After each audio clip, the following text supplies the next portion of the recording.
Hello, I'm going to change the battery on a GMC Yukon Denali as quick as I can.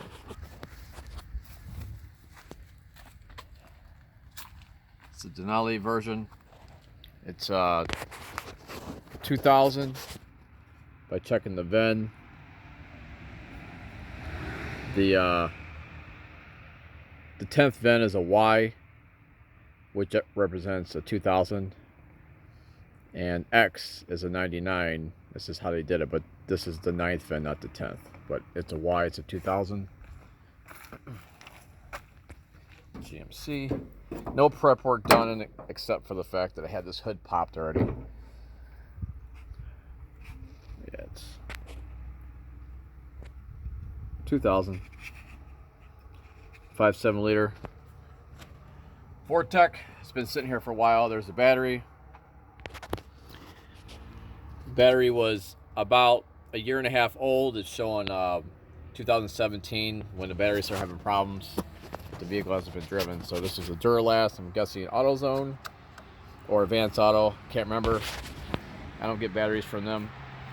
So I did get some tools ready.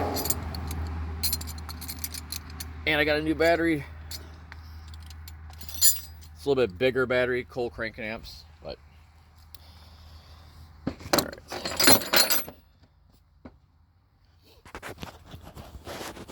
So I'm gonna disconnect the negative first, even though the battery's dead.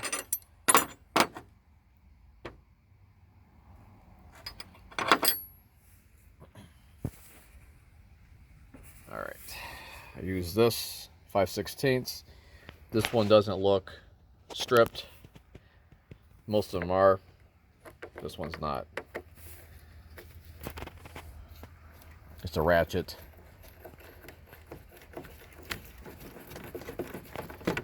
All right.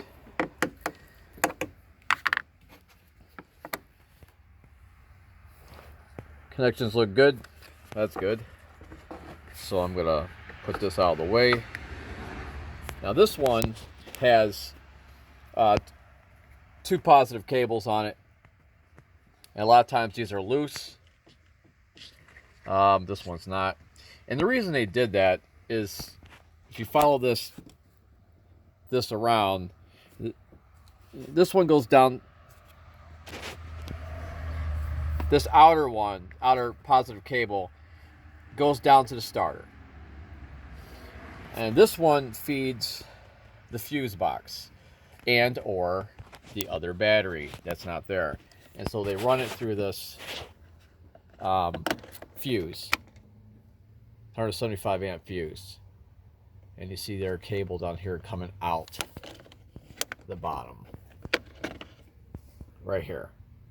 Whoops, coming out the bottom right here, which will go to your alternator. And then the upper one right here,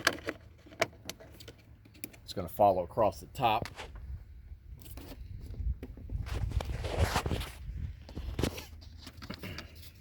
And this is where the other battery would go. On my Suburban, my first battery is here. My second battery would go over there on that Suburban. But this GMC did it different than Chevy, which is the same company. And this one feeds instead of the battery, which it would feed the battery, and then it would come off the battery with another 2 red cables. One red cable will come off and it would come back around here and feed the fuse box, just like this cable is feeding. But now I'm going to replace the battery. So this one is a 14 millimeter. When you see these fatter posts, it's usually 14 millimeter on the outside. Sometimes they change them. This one is 14 millimeter. Sorry, you're loose. Go figure. So I'm gonna take this one off.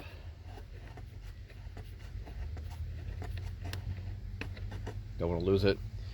Put it up there. And this one, I'm not sure if it's 14. No, it's probably the 15. That's 15. Let's see if I can even get in there. It might be bigger. That'd be 5/8 or 17.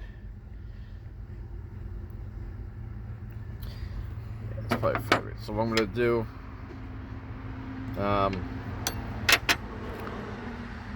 it's like walking to go get my other toolbox or my tools. I'm gonna put this one back on.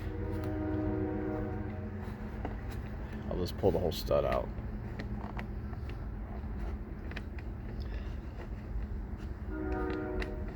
You know what? I'll just go get my other tool. Come with me.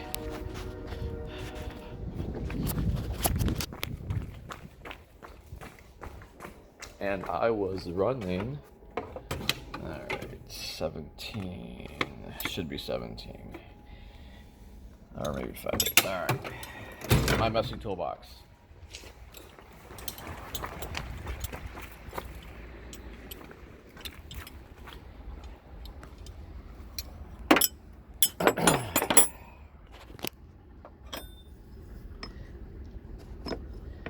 Yeah, 17 way too big.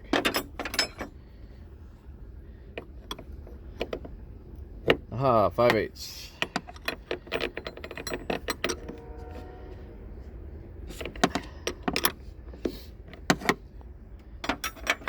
So 14 millimeter and 5/8.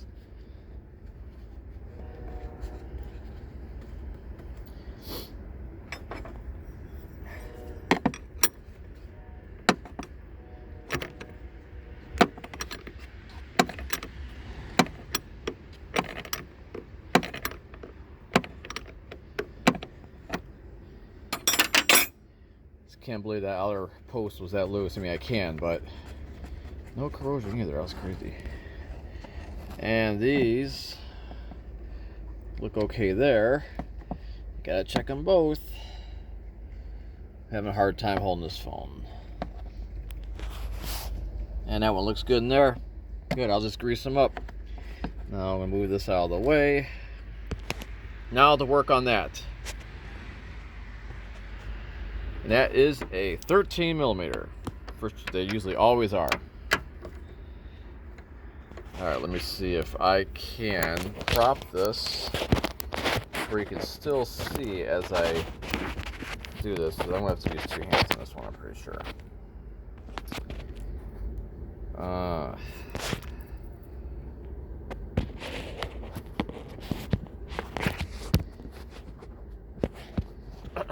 Boy, I really need that that extra hand.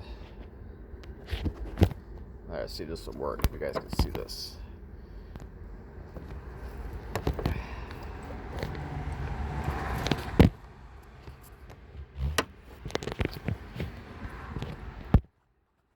Trying to do these videos exactly from start to finish, so there's no, oh, let's just go throw a battery on this on my car. Yeah, I should stop.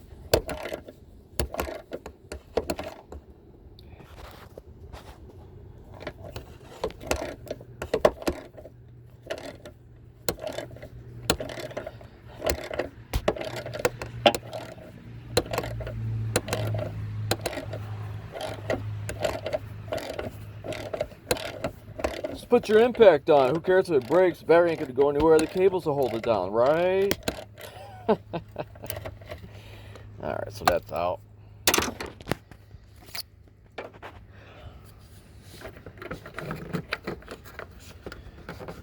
Ew. Alright, now the battery should just pull straight out like that.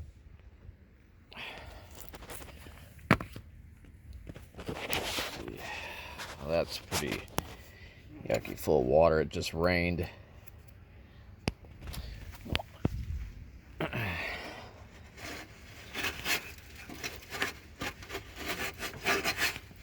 least this tray, battery tray, is not too rusty, just in the spot where the water sits, as you've seen. So, grab the new battery. It is a little bit bigger, but it doesn't mean it's stronger. But this one, the cold cranking amps, compared to this one, 700 cold cranking amps, at 0 degrees, I think, and then 32 degrees at 875. And this one at 0 is 800. So it's 100 more cold cranking amps when it's extremely cold. So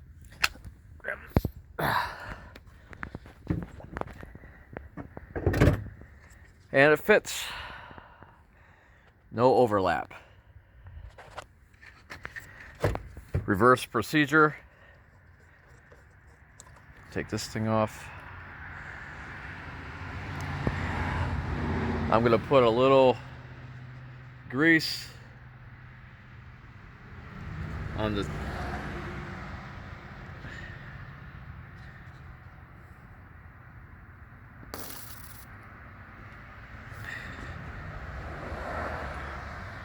little grease on there.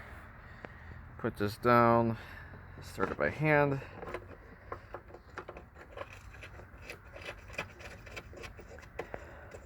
I think I'm going to run out of space on this. I think this video is going to shut off on me. So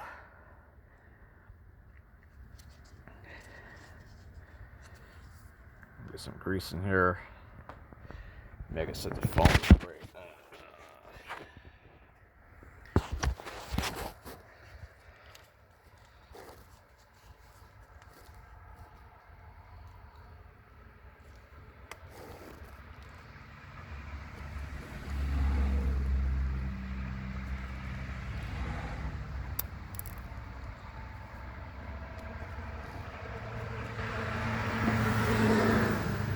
Okay, so what I did there is I put some grease on here. I want to get on this side too. So here's my thumb. Stop the corrosion. And some people are, you can't do that. It'll vibrate. It'll make it not tighten up, and it'll vibrate and come loose. And well, it's better to have to crank it down for a few seconds once you find the right wrench for it. If you're stuck on the side of the road, than to have it corroded and ruin your terminal. This is my opinion. I'll go grab my 5/8. And when you tighten it, especially since I did put the grease on there, you don't want to crank them down. Snug them tight and go about a quarter to half a turn after that. Depending on how familiar you are with using tools and knowing limits, because you can strip out this battery post, and that's not good.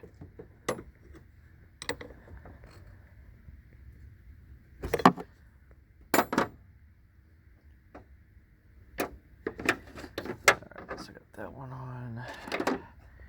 Here's the other one, which actually doesn't even need it because this holds them both. Don't even know. Oh, this is an auxiliary to add something like, I don't know if you're gonna add a, I don't know, it says CB radio. If you're gonna add like a speaker system or something, this is irrelevant. That's why it was loose. I'm gonna snug it down so it doesn't vibrate off. All right. Now some grease on the other one, the negative.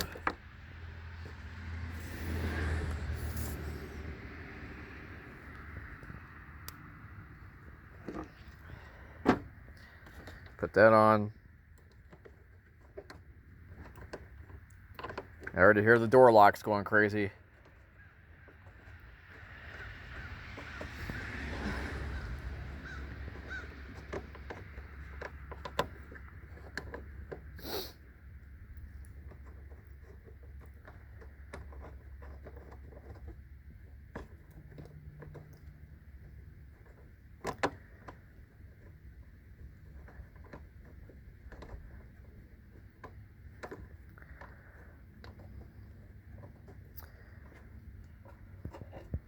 I'm gonna have to try to prop this again.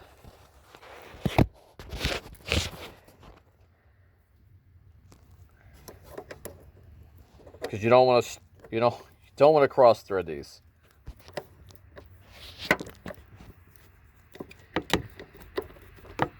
I'll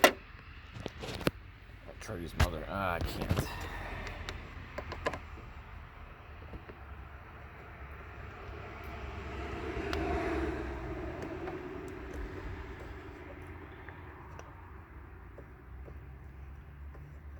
All right, I think I got it started. I just gotta be careful now. I got the positive cable on. You know, I just don't want to bump this wrench while it's in contact with this onto the fender. So I got my thumb here to block. And again, you don't have to crank them down, but the last part is, see, I didn't have to show you how to clean up the terminals or anything because they're all clean. So I'm just gonna tighten this battery down.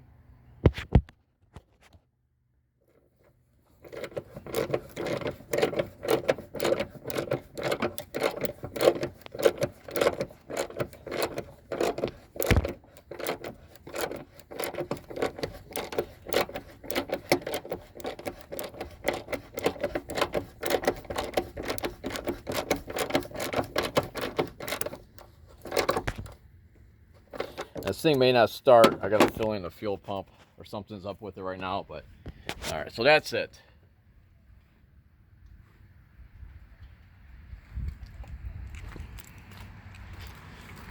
Should have at least lights.